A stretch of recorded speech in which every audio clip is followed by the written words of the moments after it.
We've got some Hey, fresh I'm new young Luis. talents And doing I'm some things Luis. that I And know you're you listening haven't to the heard Content before. is Profit podcast. We spent the last 4 years learning the strategies and techniques from some of the top marketers in the world on how to create content that turns into profit.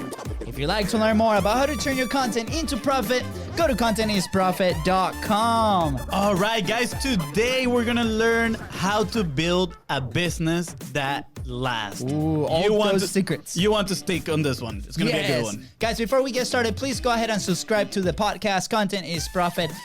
Smash that subscribe button. Make sure to follow us on social media at BizBrosCo on Facebook and Instagram. We're always happy to answer any DMs and messages that we get from there. Oh, yeah. If you love us, if you like this, don't forget to share with the people that you feel that this is going to be super useful for. Business owners, content creators, and so on. I think without further ado, we need to introduce our guest. I am so excited. You ready? Yeah, I'm ready. So the first time that we saw our guest was in the Food Line for a social media marketing event, right? He was one of the keynote speakers, but we had no idea. He was very nice and shared incredible value with us in those 15 minutes. We knew then that we had to pay attention to what he was saying. That's right. Soon, we found out he was a major MVP in marketing and business. He has been on consistent growth for the last 20 years. Whoa. That's super impressive. Other than building a massively successful marketing agency, he is a growth expert, author, and the podcast host of Building a Business That Lasts, which is also his book's title if you want to go check it out, where he shares all the goodies and the golden nuggets. Yeah, he drinks from his own Koolaid and consistently publishes in many platforms, providing incredible value to his clients and audience. He has a beautiful family and consistently helps leaders have the freedom and the life they dream of. That's right, guys. Today, introducing the local celebrity, business growth specialist, family man, relentless publisher, and most importantly, Florida's #1 fan, Mr. J. Owen! Oh man, what's up? Jay! Welcome, Jay. So exciting. We're so excited to have you here. Hold on. I think we are missing our audio here. There we go. No, not that one. Not that one. Okay, Jay, so give us like 1 second. This is the beautiful thing about going live. I don't know. Oh, there we go. I think, wait. I can hear you. Can you hear me? Yes, we can hear you now. I think right. the party was way too loud this time. That was one of the most hyped intros that then like fell off a cliff and now it's coming back up again. There we go. We got it. I know like technology was not on our side today, but that's fine. We've had worse. Hey, that's what we're all about, right? We try to show people that it doesn't matter if mistakes are made, right? We can still keep going. Progress over perfection. That's what I always say. That's right. Love it. Well, Jay, thank you so much for being here with us. We can't wait to start sharing all your secrets and all these years of knowledge and consistent growth that you've had with your business and family and team and everything with our audience. So, who's Jay? Who's Jay Owen? And how do you get to the point that you are now? Guys, I don't know if it matters who I am, but I really care about helping other people grow their business. And the bottom line is that getting attention in today's noisy environment is really, really hard. It is just a busy world out there, and especially in the season that we're in now, but really all the time, especially online. How do you get attention and acquire customers? Marketing is confusing and expensive, and a lot of people waste tons of time and money on things that just don't work.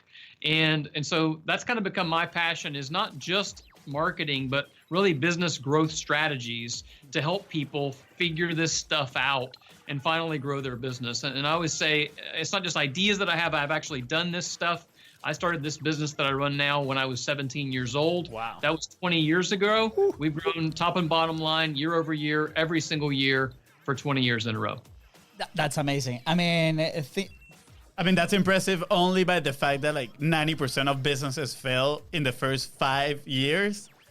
And you have lasted 20, but not only that, but completed the feat of pretty much increasing bottom and top line every single year. That is just an amazing feat all by itself, right? So Yeah. I want to ask you, right? Like, you started your business at 17. What was that fire inside you? What told you? What led you in the way of entrepreneurship? I've always had that entrepreneurial spirit. I wish I could say that like I had some kind of like grand vision of where we were going to be today when I was that age. I didn't. I just loved technology and nerdy stuff for the most part, which websites were back then. And so I figured out how to build them more just because I was interested in them, and started a business with a friend of mine in high school. Actually, we both kind of worked on it the first year, but it really was more of a hobby than it was a business. I always kind of say like that first year, I think the whole year we did about $5,000 in total revenue, which, when you're 17, $5,000's a lot of cash. Oh yeah. But this year we'll do several $1 million in total revenue. So it's grown quite a bit over that season. But as far as like it wasn't necessarily like something specific. It was just, I've always kind of wanted to do my own thing. And I had an opportunity at a young age to work with another company. I was 16 when I got my first internship in the business. And, what was a summer internship turned into a full-time job. And then from there, I realized, hey, I want to start my own business and do my own thing because, people were like, hey, can you do this for me? And I was like, sure. And one thing led to another. And I've learned kind of business the hard way over the years of just actually doing it. Yeah. That's great. Sorry, I'm gonna go. I love what you said about the hard way because, I mean, we graduated from UNF, right here in Jacksonville, Florida, and I think the best not to throw anything bad to the school system. I love the opportunity that I had, but most of my growth has been definitely post school, right? Especially after starting this business and through the hard way, right? Yeah, it's one thing to like get the theories and the ideas behind it all, and it's another to actually do it. I mean, a lot of people have great ideas and they learn a lot of stuff, but until somebody actually writes you a check or gives you their credit card and is willing to actually pay for something, that's when you really find out what you're made of, especially in marketing, because frankly, there's a lot of people out there that don't know what they're doing. And as a result of that, a lot of people have been burnt by it. And so you really have to be able to deliver real results for people and actually help them. But at the end of the day, that's what sales is. Sales is just being willing to help other people achieve whatever their dreams or goals are, and realizing it's not about you, it's about them. And that's a big thing for how we handle messaging, how we handle marketing is it's not about us, it's about the client and what they're trying to achieve. Our job is just to come alongside them and help them achieve those things. Yeah, definitely. A lot of the people that have been listening to us or are seeing the show live, right, are either starting, on their like content journey or even their business sometimes, right? And content right now and the marketing is so tight, right, with sales and that process that they need to deliver value. When you started at 17, right, like what was that thing that drove you? Because a lot of people, they need something really strong. Like at least we had that element that was like super strong that kept us going, even though we were failing at many things, right? But it kept us going. What was that thing for you back then? I think for me, like in the early years, it was just that I liked doing the work. I mean, I think at the end of the day, like I think you need to want to do what you're actually doing. We spend a lot of time working. And so that was one of the big things for me. It didn't feel like work. It felt like I was playing. I was learning how to do new stuff. It was just, another take on a Lego, basically. Like, building a website was just building a thing, and that was interesting. And so that helped me learn and grow. And it wasn't really about the business per se back then. It was about learning and growing and being able to do new things. And I think that's really important. I always tell this story. I was 22 years old, and I had been in business for a while because I started when I was 17, but I really wasn't making much money. And I just got married, and I wasn't sure if I could make it work. I wasn't sure I really had what it took to grow a business and have a family and all the things that I'm fortunate to have now. And I actually went to go work in the insurance business because I needed some other income. And so I was doing my websites on the side, but then I was doing this job over here to actually make some real money and hopefully have a future. And I hated it. Yeah. And I went home one day and I knew I'd married the right woman when I came home and I was kind of upset and I was crying because I'm kind of a crier. And I said, babe, I can do this and I could probably make a lot of money at it, but I think I'm going to hate it. And she said, so quit and do what you love. Wow. And that was the day that I quit, and I didn't have enough work to keep me busy that time, much less a whole team of people busy. Yeah. And she believed in me when I didn't believe in myself. And so I focused on the things that I actually enjoyed, the things that I would automatically want to stay up until 10, 11, 12 o'clock at night, at 1 o'clock in the morning, 2 o'clock in the morning, working to figure these things out. And look, I'm not one of these people that believes everybody should have to work 18 hours a day, but in the early years of entrepreneurship, it requires a certain level of hustle to build a platform that's big enough to stand on and not have to wait tables at the same time and go work in the insurance business and whatever else that you have to do. Nothing wrong with insurance. People out there, if you love your insurance, great. It just wasn't for me. Yeah. And so, like, at some point, it became a place of having somebody that actually believed in me when I didn't believe in myself. And that was a big deal for me. That's amazing. I mean, talking about like that one person, like either first follower, first like person that like just pushes you forward. And I remember having a conversation like that with my wife not so long ago. And I was like, you know, I she's like a very smart person too. Like, she just got her doctorate and very academic, right? I'm super like, I try to be as street smart as possible, but there's sometimes that you feel down, even if I have the support of Fonzie here every single day. Sometimes you're like, oh my gosh, like is there a plan B, right? Is there a plan C, something else? And what I told her was like, look, Katie, what I need from you is you telling me you can do this. Like you are, and like I said, like that person, that support is so important. So that's amazing that you found that person like in your wife, and I commend you for it, because not a lot of people have that out there. Yeah, I loved two things that you mentioned in that story, right? And I'm gonna start first with, you said I didn't have enough work to keep myself busy, right? Neither less like a team. And that resonates with us because we actually just hired our first 2 full-time team members last week. Thank you. And I feel the same way. I'm like, oh, we're gonna keep them busy, right? Like now that we have them, it's like, oh no, like we need to do even more. So because now it's a bigger responsibility, because now we have to pay them. We have to make sure we have a influx of clients, more work, so we can give them, right? Like more responsibilities. And so that's the first thing that it really connected with me. And the other one, which I love, is to talk about desire, right? Because actually, not too long ago, do you know who Tom Bilyeu is by any chance? I don't actually.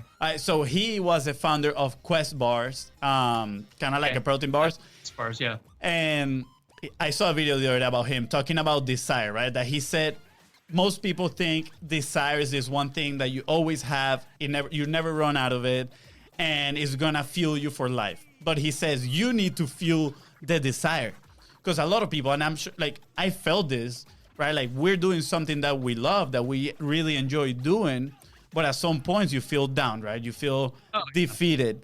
And for us, for example, for me, how I feel that is like talking to my family, right? And seeing, it sounds a little selfish, but when they tell me like, wow, we're so proud of what you're doing, right? Like all the growth that we've seen on you, that fuels my desire to like, okay, I want to keep going again, right? And when we talk to our clients and we see that we're properly serving them, I'm like, okay, cool. Like that's more desire, right? So how do you fuel that desire, right? Especially in the early stages, and how do you feel that desire now that you are, a growth expert? Yeah, I think when I was younger, it was more about like the desire was fueled by just the need to succeed. Whatever that looks like, it looks different in different seasons of life. But once I'm kind of set my eyes on a target, I just have to go get it. But now it's really become about the people that are around me. So I always say that everybody needs 4 specific kinds of people in their life. They need somebody to look up to. That's somebody that they are following, that's ahead of them in the journey, that they can kind of learn from, gain insight from. Maybe it's somebody they know as a mentor, or maybe it's just an online personality that they love. They need somebody to look up to. The second person that people need is somebody to stand beside them.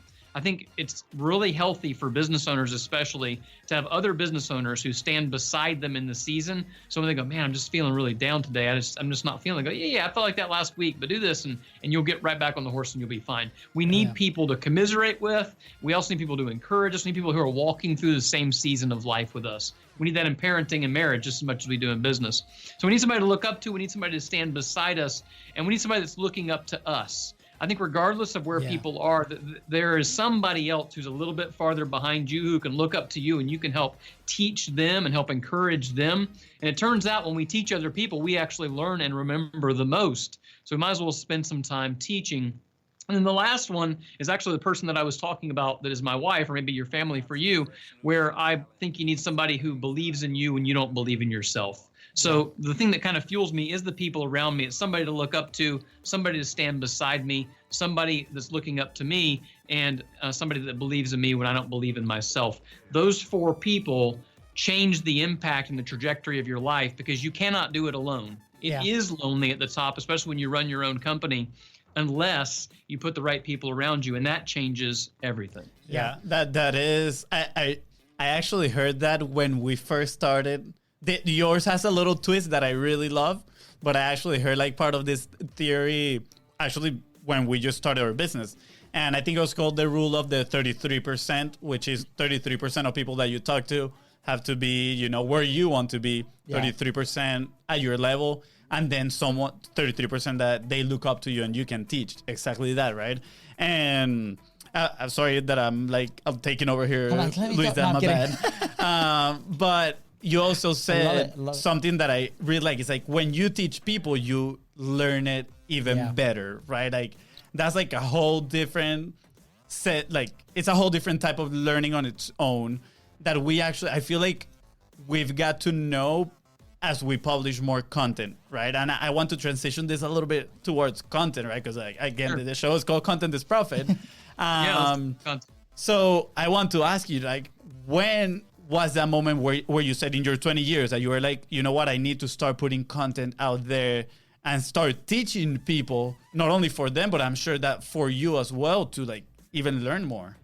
Yeah, you know, I don't think it was that long ago, to be honest. But by not that long ago, I mean like probably 4, 5, 6 years. That is not that long ago to me these days. So it probably was 5 or 6 years ago, something like that. I mean, content marketing, you know, has not been a thing for as long as I've been in business. Before I started, content marketing wasn't a thing. Inbound marketing was not a term that was used, you know, in 1999 when I started. And the thing about content that I think people really struggle with is they just think, I don't have time to create all this content. You're telling me I need a podcast, and I need, you know, maybe a book, and I need some blog posts, and I need some video content, and some audio content, and some social media content, and people's heads, boof, like I have time for all that. Totally. I'm not even good at it. You know? And so they freak out. And one of the big things that I tell people about content is, number one, start with the thing that you feel the most comfortable with. Yeah. So some people aren't comfortable on video, but they are on audio. So let's start there. So some people are comfortable writing, but they're not comfortable on video or audio. And then some people don't feel like they're comfortable in any of those places. And at that point, you just got to do something. You got to get some traction, or you got to hire somebody who can help suck those ideas out of your head a little bit and get them onto paper, or get them onto video, or get them onto audio. And I think the idea of multiplying that content has been a huge thing for me. You know, when I wrote my book, Building a Business That Lasts, in that book has now been turned into videos, and it's been turned into blog posts. And frankly, we have a huge series of content that we're working on right now. We just finished recording like 40 episodes of the show we called Q&A with Jay. It's going to start rolling out really soon. So we'll also pre-stack all of our content like that. So I'll record, like in this case, 30, 40 videos, kind of put them in a bucket and then schedule them out for the future versus trying to do it every single week, because I find it easier to kind of stack stuff together. I'd rather write 3 things in a row or record 10 videos in a row than I would create 1 video every week. I actually find that more laborsome. So I love it. Things have been impactful to me. That's awesome. And I love the fact that, you know, you love that the multiplying your content. And you know, when we talk with a lot of the people that are coming from the show, right? They're like, oh my gosh, like how can I be omnipresent? That's the term they use, right? How can I be everywhere, right? And at the end of the day, it comes down to what's your capacity initially to produce that content. If it's only you and you don't have the ability to hire somebody else, what's the time that you have available, right? Like you said, how do you feel more comfortable creating that content? How are you gonna have fun creating that content, right? Because at some point it has to be fun too. And like, you know, we've been producing about 20 episodes per month now of this show, and it's because we're having a blast interviewing people like you, learning a ton and sharing these ideas. And from here, this content is multiplied. So like you said, you do everything in batch because that's the system that works for you. we do this on a weekly basis, 3 times a week, because it's the system that works for us. So I feel like there's no secret recipe other than that identifying, where is your audience, what do you like to produce, what do you like to talk about, and what do you ultimately want to teach people, because like you said, you're going to learn more that way, and then you're going to serve more people. So for you, Jay, when you first started publishing, you mentioned you have that book, you have the show.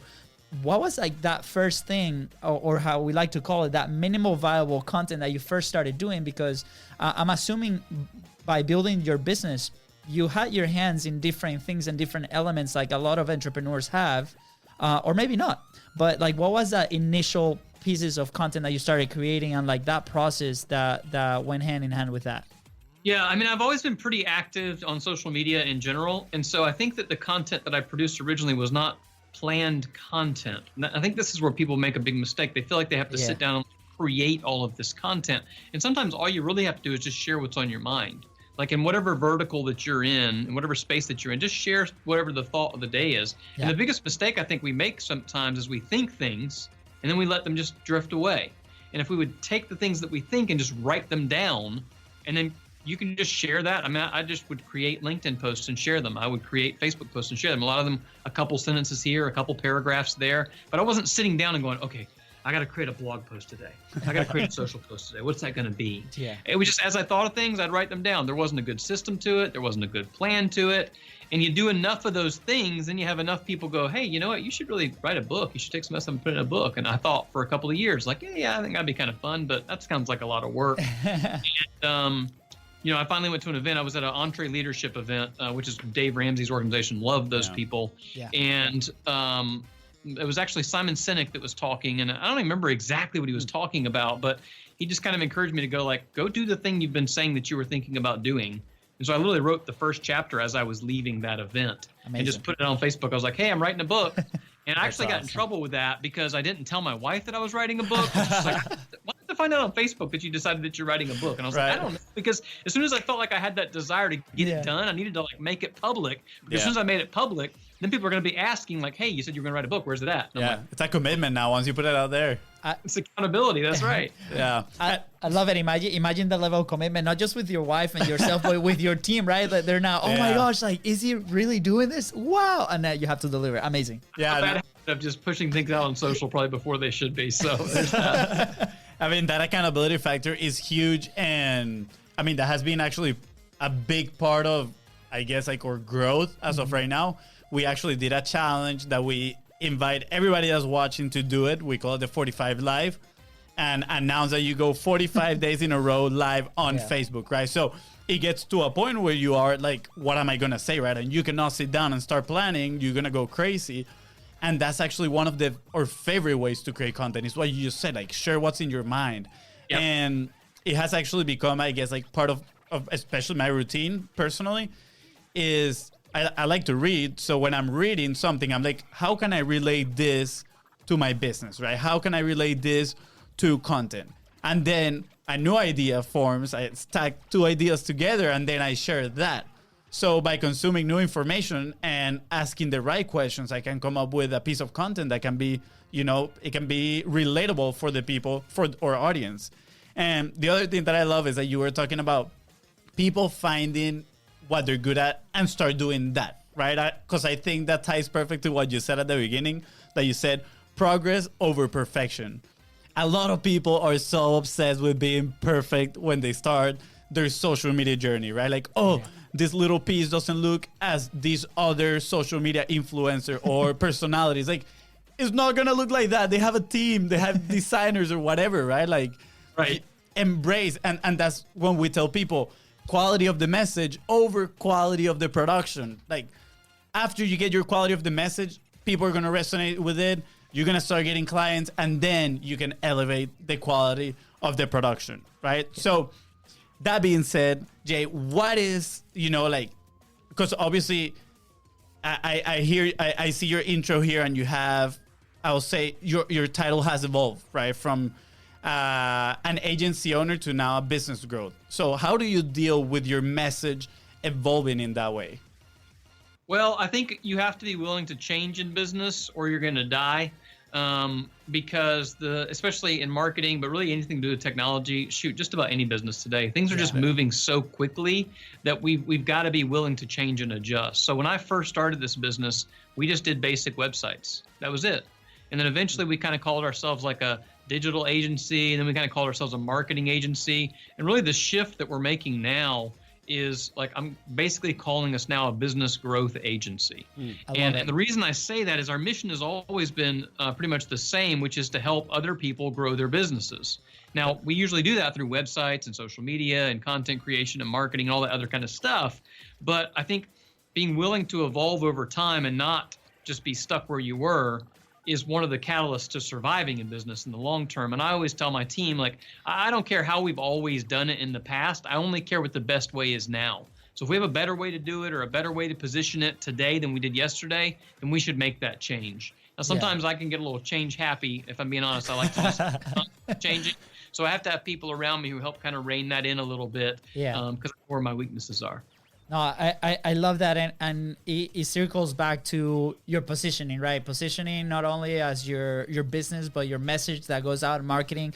But something really important that you mentioned there is like the vehicle does not change, or at least it hasn't changed in a long time, because that's what you do as a business to help others grow. So I think it's important, because a lot of people that start creating content or like initially in this journey of marketing, and especially online marketing, the message can be broad, and we lived it firsthand. We're like, okay, we were called like the anti-marketing agency, you know, we're gonna be like the digital, and it's like so broad, but what's that vehicle? And then through your message, like you said, like, hey, I delivered this specific result through this very specific vehicle, and I think that's amazing, because you can resonate a lot with your audience in that way.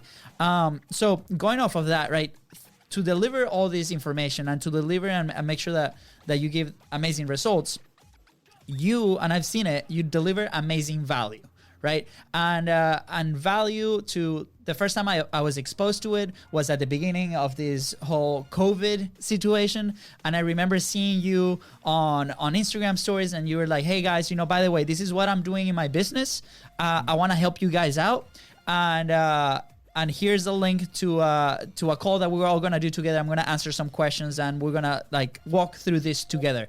And me, as a fairly new business owner, I'm like, oh my gosh, this is amazing. This is exactly what I need. And I jumped on, and I think that was an amazing master move on your end, because you did deliver so much value, helped us through a lot of things, helped us navigate the craziness.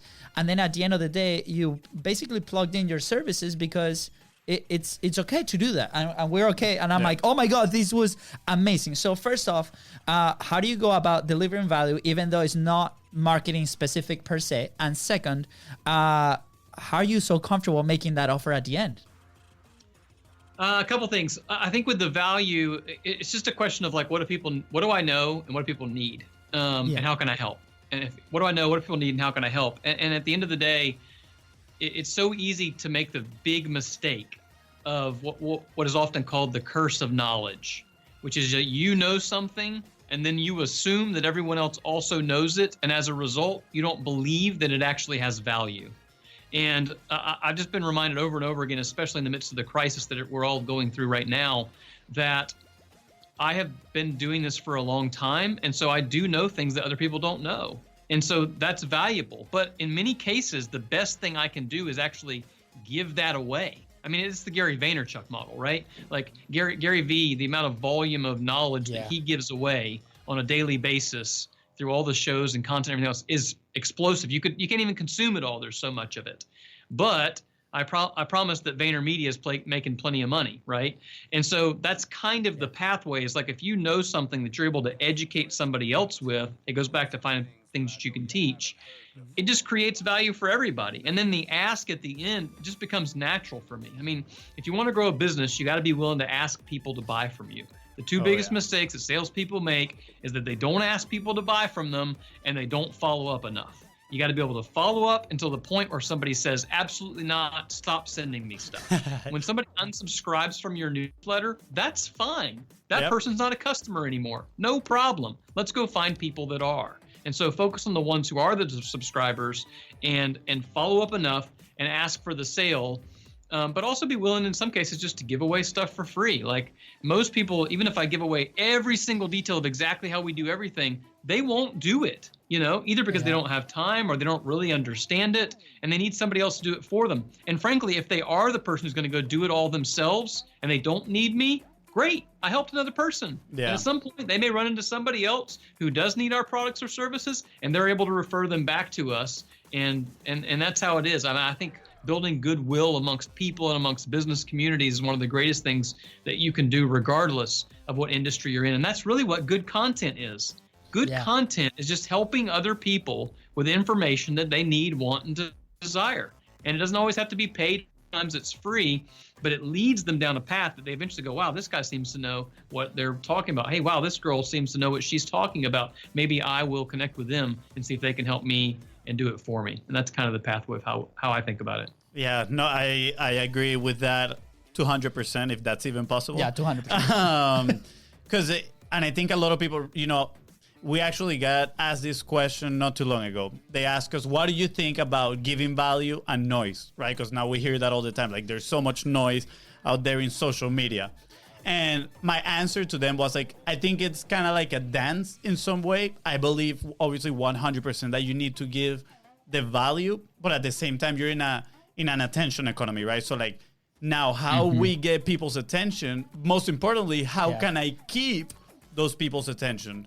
So maybe the noise at first is something that's going to catch their attention by not giving them so much value, but you keep their attention with all the value that you're just pouring onto them. The other thing I think is really important in that though too, and this is what people usually miss out on, especially as it relates to content, is just consistency. Like you'll just be consistent with whatever the cadence is that you've established. I don't care if it's one blog post a month or one a week or a video a day or whatever it is. Find a cadence that works for you and maintain that cadence. And if you do that, you will beat everyone else. And my son actually has a YouTube channel. He plays the guitar. And so he started a YouTube channel and he's been growing this channel. And all by himself, he's over 2,000 subscribers right now. He's got more subscribers on YouTube than I do. I haven't really set up my YouTube channel yet. We're working on that. But still, he did that. And I just gave him that simple advice. I said, Hayden, just be consistent. Create new videos that people want to watch.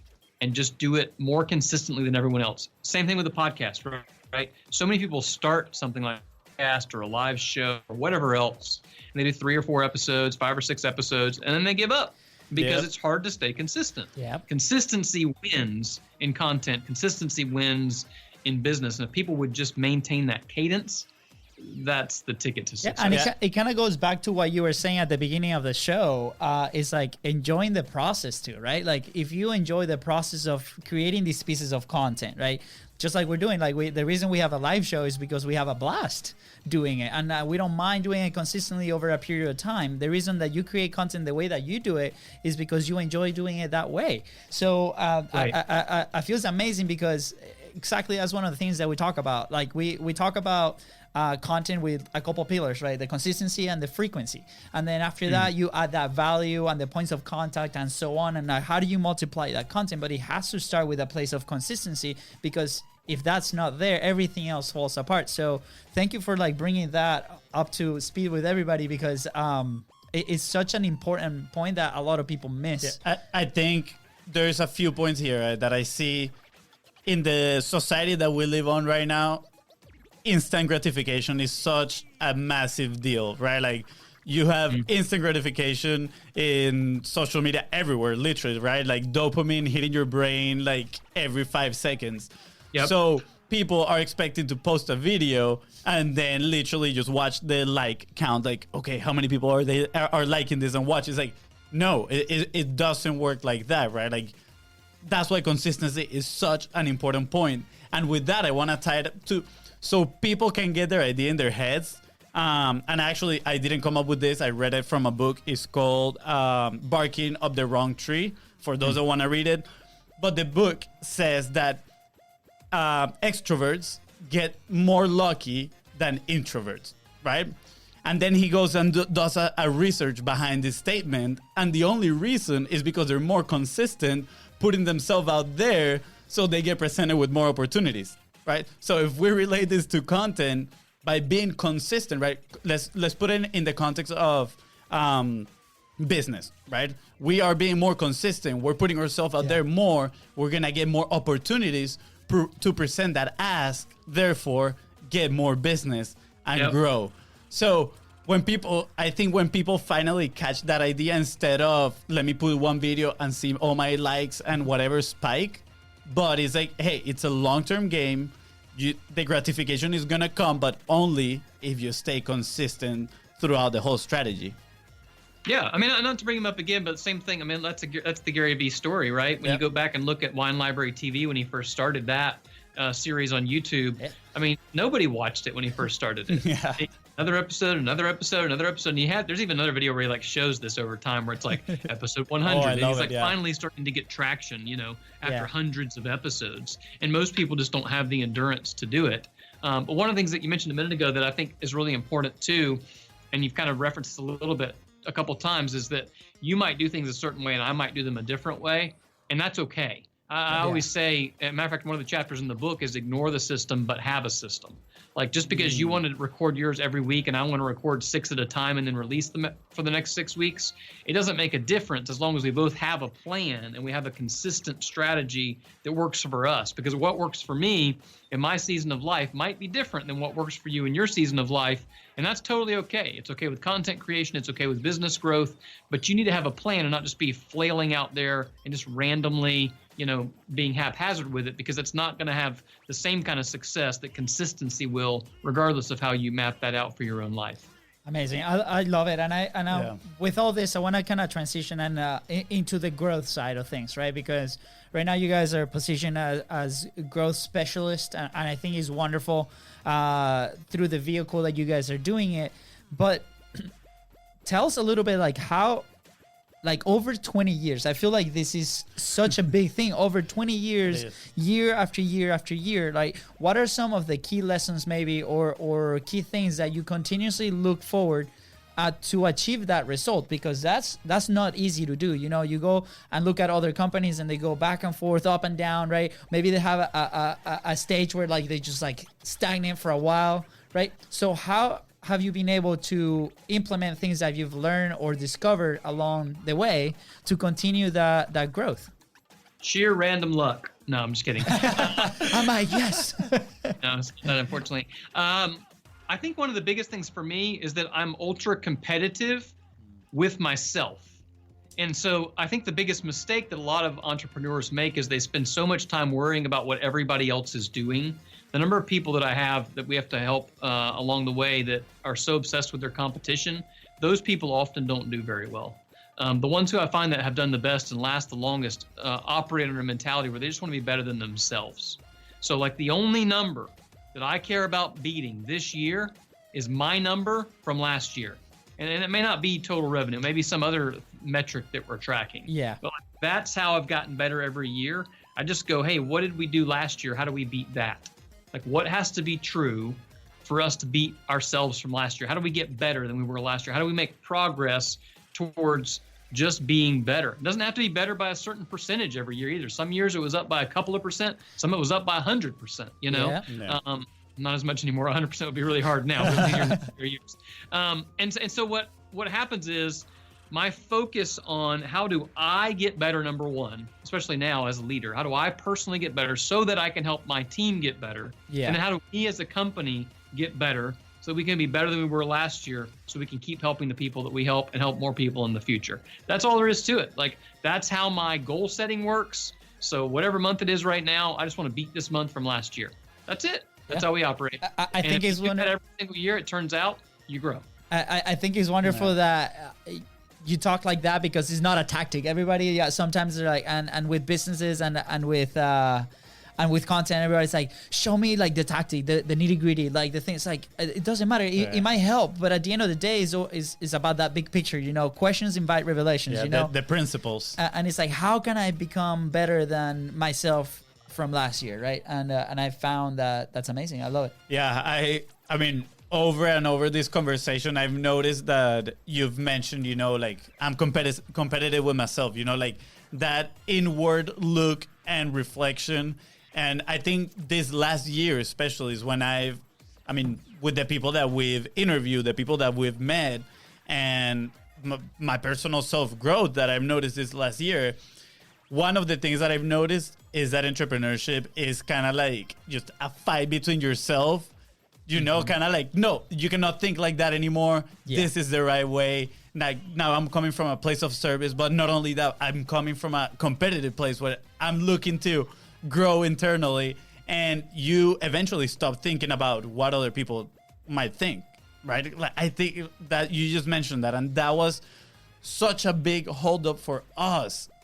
I spent 3 years knowing that I had to create content. And I didn't do it because I was like, oh, what my friends are going to say. Who cares what my friends are going to say, right? Like, if they're your friends, they're going to support you. So, I mean, finally, we're like, it doesn't matter. Let's go. And now we're here. We're just having a blast, We're just having a blast. But it took me 3 years, right? And I really hope people that are watching this or listening this in podcasts, like, if you can take one thing out of this, is that, like, you don't can't care what other people think. You just gotta start. You just gotta start. Like, stop talking about it and do something. And literally, if you can just take the one next step towards like wherever you want to go, just one step. And so many times people are so worried about like, how do I get to the end? I'm like, I don't know. What's the one next step that you need to take to move yourself closer to it? And if you just do that, and if you just do that every day, before you know it, you're at the finish line going, wow, here I am. And then once you get to the finish line, you set a new finish line. And that's how it works. That's what entrepreneurship is. That's right. Like, we've been blinded so much by looking so far away where we cannot even see what's up there, right? When you have one immediate problem, solve that immediate problem and then move on to the next one, just like you said, right? So talking about immediate problems, what is your next move, Jay? Gosh, I don't think I can tell you that. It's top secret, you know? I'm just kidding. You have to kill me. No, my next move is the same thing that I've been working on for a little while, which is really to continue to move myself out of the day-to-day of the business. You know, I'm moving towards more speaking engagements, more podcasts, more interviews, more teaching, more training. And so we have some really big things in the works right now that kind of revolve around that for my own personal brand, which will then also help the agency as well. So it's a blending of a consultancy of helping people figure out what to do and an agency of actually doing the work for them. And so those two pieces together will kind of be the catalyst for where we're going as an agency and where I'm personally going, which is more speaking engagements, more teaching, more educating. I love that work, and it allows me to help a lot more people than I ever could if I was actually doing it for them. Yeah, I love it. Sorry, I want to add something real quick here because I think a lot of people are going into the teaching field, right? The information-based market, just because it's massive and it's projected to grow to like billions of dollars per day, something like that crazy. And I just want to give a word of caution to some people, because some people are like, yeah, I'm going to go and teach something immediately, right? And something that I've noticed about you is that you are constantly in workshops. Not long ago, you were in a workshop of story brand, right? You just mentioned that you were in entry leadership with Simon Sinek, right? Like, what entrepreneur doesn't know Simon Sinek? So I think it's like my brother said in the intro, right? Like, you drink your own Koolaid. You go to these events. You are always learning. You have walked the path, and now you're turning around and it's like, okay, from this place of service is my time to give to everybody else and teach them and help them grow. And again, just coming from an honest place of service. But I wanted to get that warning to people so they are not like, oh, everybody can like jump in here. I think it's really important too to think about, like, you know, I do believe that whatever level that you're at, there's somebody else that you can teach. Yeah. But the higher the level that you're at and the more proof that you have of your experience, the more authority that you have to do it with. So, you know, if all you did was play baseball when you were in middle school, you only have so much credence to run a baseball clinic. But if you played in the major leagues, you have a lot of credence to run a baseball clinic, right? And so to me, not to toot my own horn, but like after having 20 years of growth success and actually building a multi-million-dollar business, that gives me the credence to teach other people how to do the same. And it's not just about business growth for me either. It's about life as a whole. Like, I've got 5 kids at home who range from 7 years old to 15 years old. And I have a wife who I want to stay married to my entire life. And, those dynamics of work and life and everything else kind of blended together are a big passion of mine too. But I'm not a 22-year-old who's never had children trying to teach on parenting. That's a mistake. If you're 22, never had children, and you're trying to teach someone else how to parent, you probably shouldn't do that because you read it on the internet, right? But we all have some things that we could, in some areas we can help other people grow. But look, if you want to teach, sometimes the best thing you do is go out there and actually do the work first and prove that you know how to do it before you start trying to teach it. I think that's where people miss the mark big time, right? Recently I was reading this book, Digital Millionaire, I believe, by Dan Henry, and he's like, his whole thing is like teaching people how to do things right from their level of expertise. So like you said, that baseball player that taught baseball or that played high school, he can turn around and teach like smaller kids, right? But you have to be in accordance with that message. And sometimes as an online entrepreneur or whatnot, we miss the mark on identifying that. I remember like us when we first started was the same way, right? Okay, how can we generate cash immediately? Like, we started with a service for a reason, because it can generate cash very quickly, so we can turn around and execute and continue to do it. But then we quickly identify that, okay, maybe teaching is not the way. We're not consultants. We're like two kids, right? That we need to actually execute this. And we have wonderful people, wonderful business partners that came on board with what we had to offer and gave us the opportunity to execute as a service. And now we have this little thing of results that then we can turn around. I'm like, hey, if you have this specific problem, we can now help you solve that problem. But I still think that we're not quite there, even with the solutions that we created. So that's why we continue with the service and continue to instruct ourselves. And it's amazing that people like you, that with 20 plus years of experience, is now turning around and be like, hey, this is my calling, this is what I want to do. So that's super good. It's super great. I think is part of the journey is leverage. Again, we heard it from one of our coaches actually. He said like marketing is a leverage game, right? So it's kind of you go step by step leveraging those results and growing slowly by slowly. And what you said, it totally relates to the 4 type of people that that everybody must have in their lives. Because again, you said the bottom 33% is, or in this case would be 25%, is those people that you can teach, that they look up to you, right? So I guess those are people indeed that we can look back to and say like, hey, I walk where you're walking right now, so I can teach you this. So that being said, I have a question for you about, there's this saying, fake it till you make it, right? I personally do not agree with that. What are your thoughts around that? I think it depends. I think that at the end of the day, like, you just have to go do work. And I think that there's a big problem with a lot of entrepreneurs that some people refer to as the imposter syndrome. And it's the feeling that I'm really not good enough to do these things yet, or I'm really not good enough to teach these things or talk about these things or whatever. And the issue is that feeling can happen for anyone at any level. So I still feel like that sometimes. Where I'm like, even when I started writing the book, there's that little like devil that's sitting on your shoulder going, you shouldn't be writing a book. Who's going to read this? Who cares what you think? You're not even that good. Have you seen these problems that you're still dealing with in your company? You haven't even fixed those things yet. Why are you trying to help other people? Yeah. And so there's that negative voice that can come inside you and tell you you're not good enough. And especially people that are personality types like me, and that's dangerous. And so, I don't necessarily believe in like fake it till you make it, especially if somebody's paying you for it. But there have been plenty of times where somebody signed a contract where I'm not 100% sure exactly how to do some of those things in that agreement. And I go, what I am 100% sure of is that I'm willing to put in the work to figure it out and get it right so that they're happy with the end product. That's all that really matters. Yeah. And so, I do think, especially when it comes to content creation, the bigger mistake than fake it till you make it is waiting till it's perfect to actually launch anything. And sometimes you just need to hit the button and start recording. Yeah. Progress over perfection. That's right. That's going to be your new motto here too. Thank you. I love it, Jay. So to start wrapping things up, we always leave the audience with some action points, right? So, we talked everything from how do you started that business to start growing to content to fake it till you make it, right?